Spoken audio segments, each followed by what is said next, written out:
Today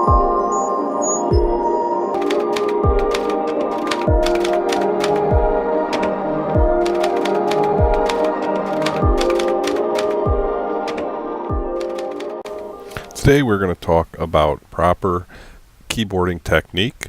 This involves everything from the posture, the way you sit in your chair, to where you place your hands, as well as which fingers you use to press each individual button.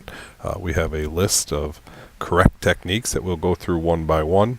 That will help us ensure that when we get ready to start typing, we will be in the best position to have success, to be an efficient typer that also can build speed as we continue to learn.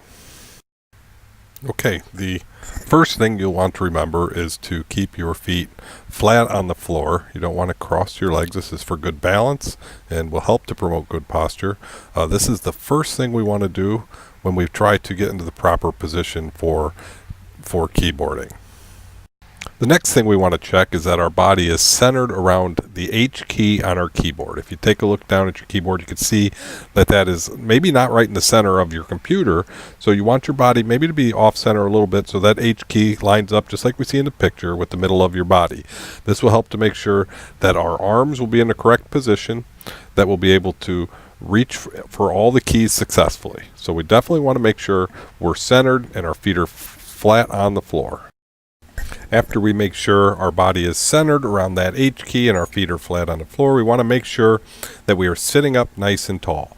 We don't want to be leaning forward over our computer. We certainly don't want to be rocking our chair backwards. But as you see in the picture here, we want to sit nice and tall so that our hands will be ready to go in the correct position on the home row key, which we will see here in just a second. As we are getting our bodies in the correct position, we want to make sure that we are not too far away from the computer or that we're not too close to the computer. A good gauge for this is to see that you're about a hand's distance away from the edge of your keyboard. This will make sure that as we go to set up, it'll be a comfortable position. We won't have to do too much reaching for keys and that it should be comfortable for us. The next thing that we're going to have to do is to curve our fingers so that we can put them in the correct position on the home row keys. If you noticed in the picture here, Logan is bending his fingers so that he can place them on the correct keys.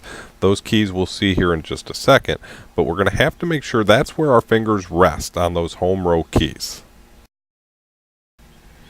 The home row is the center row, and this is where you will rest your fingers. If you look at the picture, you can see that we have a series of keys. Our left hand will place our four fingers on the A, the S, the D, and the F. Our right four fingers will go on the J, the K, the L, and the semicolon. When we put our fingers on these keys, our thumb should rest near the space bar. And this is where we will put our fingers to start typing and where we will return when we're done typing. If you look closely at your keyboard, the F key and the J key, as we see in the picture here, have a little bump on them. These are the bump keys, and this is to help us, without even looking at the keyboard, know where to place our two pointer fingers. Our left pointer finger will feel for that bump on the F, and our right pointer finger will feel for the bump on the J. The rest of our fingers will then fall in line next to them. Once we have found the right keys, we want to take a look and make sure that our wrists are not laying flat on the keyboard or against the desk, but are kind of raised up as we see here in the picture with Logan. He's doing a nice job of keeping his wrists up and his fingers lightly onto the keys. This will help him be a successful typer. We are now in the proper position to start typing, and we need to remember to lightly press the keys. We don't have to slap the keys. We don't have to punch at the keys. A nice light touch is the best way to do this. We call it key by touch. We're going to reach for the keys that we need and lightly press them. The next diagram here that we see shows us exactly how we want to use the keyboard. It is color coded with our fingers, and anything with that color will be struck with that finger. Now, don't get overwhelmed by this. We will practice this. I don't expect you to remember it all right now, but this is going to help us know which keys to use, which fingers for. So we will continue to work on that. We will practice. Okay, we now have our bodies in the correct position. Our hands are on the right keys. There's a few things I want you to remember. We are going to do a lot of practice at this. We'll practice for short periods of time. It won't take us too long. We want to practice not looking at the keys, but looking at the screen or whatever it is we're typing. If your fingers get tired, we can take a break, stretch them out, do whatever we need to do.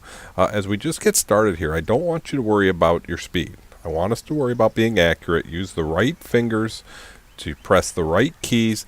Our speed will come in time. This is something we need to practice. It's just like if you want to be good at volleyball or basketball or math or reading, you must practice. So this is something that we're going to practice every time we come to the computer lab until we become better and better at typing. If you find that you're making a lot of mistakes, slow down. Slow down. Remember, speed will come. Good posture is going to help us be a good typer, and that will be a benefit for us as we move through school and into high school, into college, and eventually to a job where we're always going to have to type. So the better we can do, the more efficient we can become, the easier our lives will be moving forward.